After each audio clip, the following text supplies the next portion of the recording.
Morning. We're back in the shop, another beautiful Southern California day, ready to get back to work on part 2 of our electric ukulele build for the Great Guitar Buildoff. Now in part 1, we focused totally on bodies and tops, which is great, and of course there's still quite a bit of work left to do on bodies and tops, but we're going to shift gears a little bit today and work on necks. Now our first step is going to be to turn this paper template into a wood template, because we don't have the advantage of a pre-existing wood template like we did with the body. This shape worked fine for the acoustic body and the electric body, but the neck will be a very different thing. The headstock design is different for this than it was for the acoustic. And besides that, this is going to be a bolt-on neck, and just everything about it is different than what you would make for the acoustic. We're going to make the neck out of mahogany so it matches the body. I'm going to try some new techniques that I haven't used before, and the design of this bolt-on neck is sort of quirky in a couple of different ways, not the least of which is all of this asymmetrical design, which is sort of the nature of this instrument. So all that's left is to get to it, so let's go.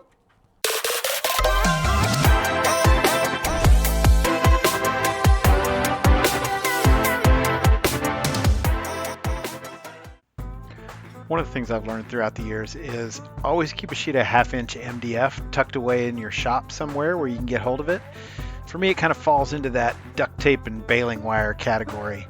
And whenever I start a first build on a new design, the first thing I do is pull out that 1/2" MDF and make templates of the major components of whatever the design is. Those templates really help me sort of put the design into my hands and identify sort of any real world problems that I may have missed in the computer. It also helps with any issues of scale that I may have missed, and just kind of brings things into focus. The other thing is, of course, if I ever want to build this design again, that build is repeatable because I've got these templates that are ready to go to jump right back into a build. All right, so simple enough. We got our neck template cut out, matches our paper template. Got a reference line for where the 0th fret will be, for where the 12th fret will be. And just for safety's sake, I always leave a little extra on the template so that when I cut my actual pieces, I cut them a little bit proud of their final dimensions so I can bring them down with sandpaper and rasps for the detail work. So this is good to go, and we're ready to pull out the mahogany and start making the necks. So, necks. The necks I'm going to make out of this same mahogany board that we made the bodies out of. And I got this weird situation in the body that it's curved up here at the top, so I don't have a real straightforward neck pocket space. So I'm going to make do the best I can. I'm going to carve out kind of an oddly shaped neck pocket, and on the back side of the neck where it's flat will be, again, oddly shaped to match the curve on the top of the body. And then we'll do a 3-bolt bolt through into the back of the neck for the bolt-on. I think it'll work out fine, especially with the ukulele. The string tensions are not super high, so that 3-bolt will be fine, and we'll just plow our way through. So I'm going to cut some blanks out of this piece of mahogany, and the thickness is going to be plenty for, you know, the shape of the neck and the little jog down of the headstock. In fact, it's a little bit thicker than it needs to be. And normally, you'd cut your blanks out and feed them through the planer to get them down to thickness. I have a little confession to make. I'm kind of afraid of my planer. I think it's a nice planer. It's big. It's a combo planer jointer. And I'm always jealous of all these YouTubers that I watch, and they feed board after board through their little DeWalt desktop planers. But it's big and it's loud and it makes a gazillion chips that go all over the place, and frankly I avoid it as much as I can, and I use the drum sander instead. However, I don't want to take a 1/4 inch of wood off of this mahogany in the drum sander, so probably what I will do is cut these blanks out. I will resaw them down a little closer to thickness on the bandsaw, and then I'll go to final thickness on the drum sander before I cut the little profile cutouts into that.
So I think that's going to do it for today. Made some pretty good progress on our two necks.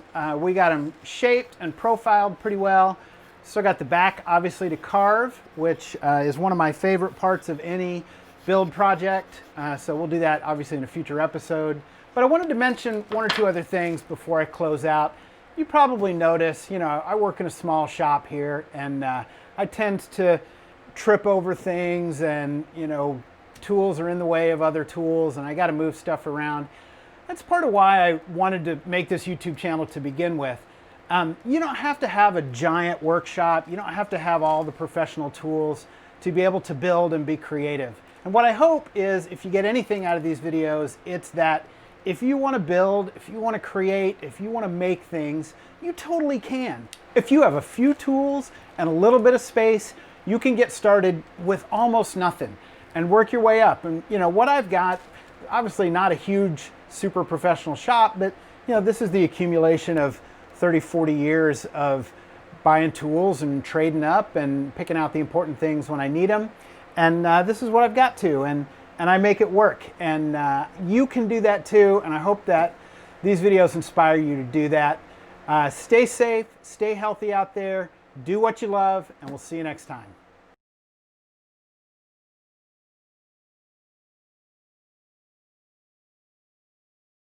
And then get them to final thickness on the... Well, that's dumb. Why would I do that?